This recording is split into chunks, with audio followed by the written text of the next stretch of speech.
she was in the debate and she was one of our awardees, and she is right now running for the South Bombay constituency as a part of the Lok Sabha. So that kind of brings me to the end of my presentation. Hope that was helpful. Make it very, very simple that anybody can do it. Yeah. You can interact now. You can just kind of finish this. I'll show you what a checklist looks like, what a process chart looks like. We'll send them all to you over the mail of what we've done in the past. So I'll make it very simple for you to understand how you need to put a checklist together. Okay. You can go to the online presentation on thing. So I finished my session and Meenu's coming a little bit. She was to start actually. So I'll ask Meenu to take over now and I'll do it along with her. But she'll tell you more about Knowledge Forum, because before you hear from Exchange for Media about Knowledge Forum, and then we'll, I think, spend around 15 minutes time to get two groups over here to build an event. Look, building an event looks easy now? Sudhaji? Yeah, does it look very easy? Yeah? It's not easy anymore? Yeah, we don't know how to start on this. Just talk your experiences. Yeah. So, to kind of just kick off,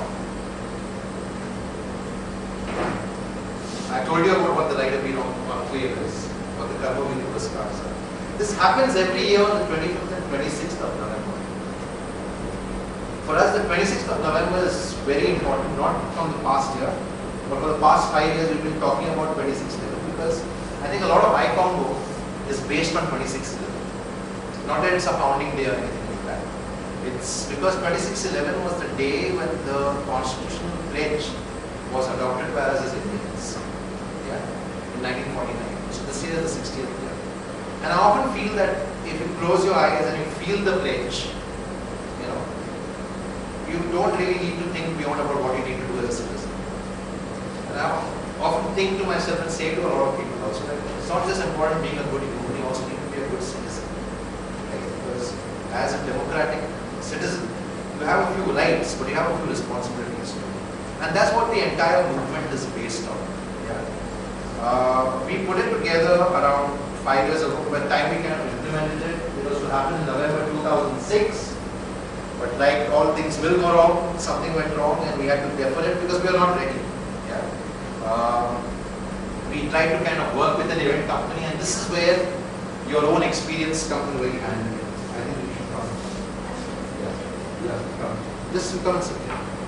So when we started working with an events company, and Meenu kind of, did a lot of legwork. She pulled in 360 degrees, which is part of the Times Group. Times Group took the event, and by the time they kind of built it up, I was like, is this the same event? So,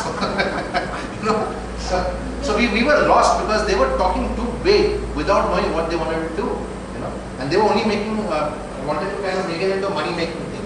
We wanted to kind of have its own value because we had entertainment and everything in it, but it had its own value.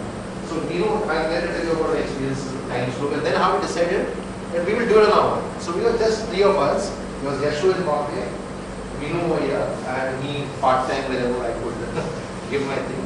But I think between Yashu and Meenu, they managed to put in a whole lot of sponsors, and not cash sponsors, but people who supported us with media space. So the whole idea was to promote the entire property. So I'll let her tell you her journey on that. See, when we went and it was sounding all right, because our motive was to put across the property, get people involved. To start this movement, it was called Right Every Wrong, because we wanted people to look around them and start taking small steps to right any wrong that they saw around them. But by the time the 360 degree came up with their plan, they realized that it was totally deviating from what we planned. And instead of involving more people, instead of putting across our philosophy, they were just trying to make it a money-making event. And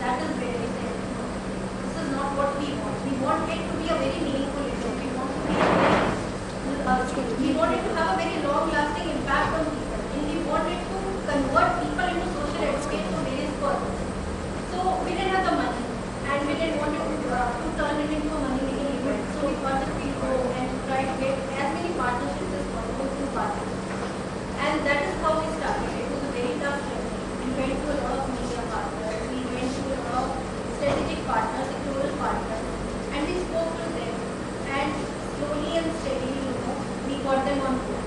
It was a very long journey, and that is why we shifted it to March 2007. And a lot of, if you see, it's not here in this slide, we managed to get 10 media partners or more. And because 10 media partners, we got around 20 to 25 free full-page ads there, including half-page ads in newspapers and all. Media partnerships were very strong. Sectoral partnerships were very strong because we got PHDCCI, we got DCCSI, we got RTI, everybody involved. So our basic motive was to pull in people from each sector because we wanted to involve citizens at large. So here we had representation from each and every sector of the society, and we had media people talking about it. Now when we went to media partners, something like all of you would have organized some events in the past. I would like to understand from you also that when you go for a media partnership, what do you have in mind? If any one of you can contribute. Sorry? What are you looking for when you go to tie up for a media partner? Publicity. Yeah? For publicity. For publicity. That's the first thing comes to my mind, that it reaches to the maximum people. A very easy visibility. You want to have an ad where a lot of people see the ad and they know that this event is happening, and maybe 1 or 2% will see the ad and come. But there's more to a media partnership also. One, so it gives a instant visibility. You give it an ad, people see the ad, and they know this event is happening.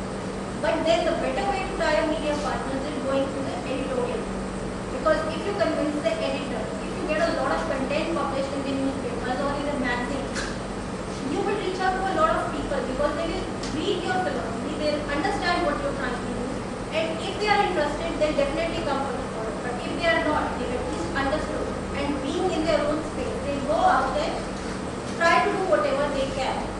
So the strategy that we deployed with the media partners was, we went to the marketing guys first. Like, marketing guys are very business minded, this is our quota, we get free ads, we cannot give free ads, it's very tough to do something like that. We went to the editors, we convinced them, we spoke to them about our philosophy, what we were trying to do, how we wanted to do things.